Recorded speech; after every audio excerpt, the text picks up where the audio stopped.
Bonjour, je suis Hakim L'Alam et je vous propose ma chronique du dimanche 26 mai 2024.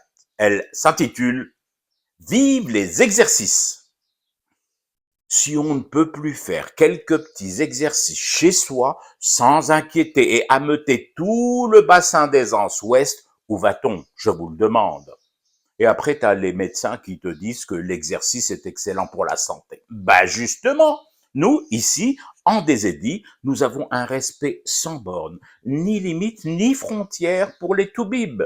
Ils disent que faire de l'exercice régulièrement, c'est excellent pour la forme. Alors, nous faisons des exercices régulièrement.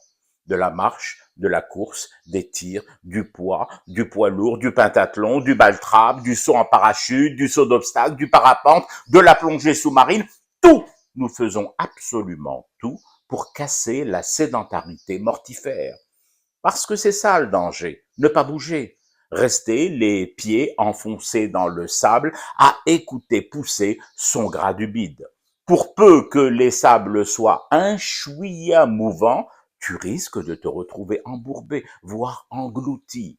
Et nous, être à nouveau engloutis par le sable, du moins sur le point de l'être, plus que toute autre peuplade au monde, nous ne le supportons pas. Ça a failli nous arriver en 1963, être engloutis par les vents et les sables mouvants. Bon, à cette époque, à notre décharge, nous étions jeunes, vagissants, nous venions littéralement au monde. Et bien malgré ça, faisant fi de notre longue et éprouvante traversée du désert, des plaines, des vallons et des montagnes et maquis du pays à la traque du Rhône envahisseur, des frères, des cousins et des voisins malgré nous ont tenté de nous faire la peau. Les balourds ont bien failli se la payer notre peau, mais non. Malgré notre jeunesse et notre état de fatigue extrême, dû à plus de 132 ans d'exercice intensif face à Fafa, nous avons renfilé le surbet vert kaki et on leur a donné la tannée aux agresseurs de la 25e heure et des poussières d'indépendance. Depuis Kberna, nous avons grandi, nous avons appris le désert, la science des sables et de leurs mouvements, la météo des dunes et des vents et des tempêtes. Nous sommes même devenus incollables dans la lecture du ciel par soir de pleine lune et de constellations enchevêtrées. Oui, Orion, bien sûr, la petite ours, bien évidemment, mais aussi, et depuis peu, Pegasus.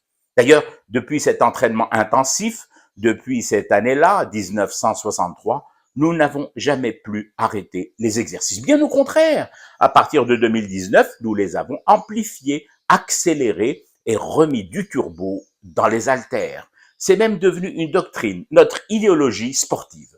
Maintenant, je comprends parfaitement que les voisins du bassin des Anses ouest s'inquiètent de voir le ciel, à quelques encablures de leur riad, s'éclairer de nuit comme s'ils étaient de jour, midi tapante dans la zeriba. Mais je les rassure tout de suite. Pourquoi s'inquiéter? C'est pas eux qui n'arrêtent pas de dire que nous, les sauvages de l'Est, nous ne faisons que mumuse avec des greuch, des jouets russes obsolètes, du matos vieux et rouillé. Rouillé? Vous avez dit rouillé? Comme c'est bizarre. Rouillé comment, nos jouets? Comme un vélo sur lequel vos aïeuls étaient juchés, jambes écartées pour ne pas tomber? Tomber plus bas? Je fume du thé et je reste éveillé. Le cauchemar continue. C'était Hakim L'Alam, je vous retrouve demain pour une autre chronique et une autre façon de dire son amour à l'Algérie.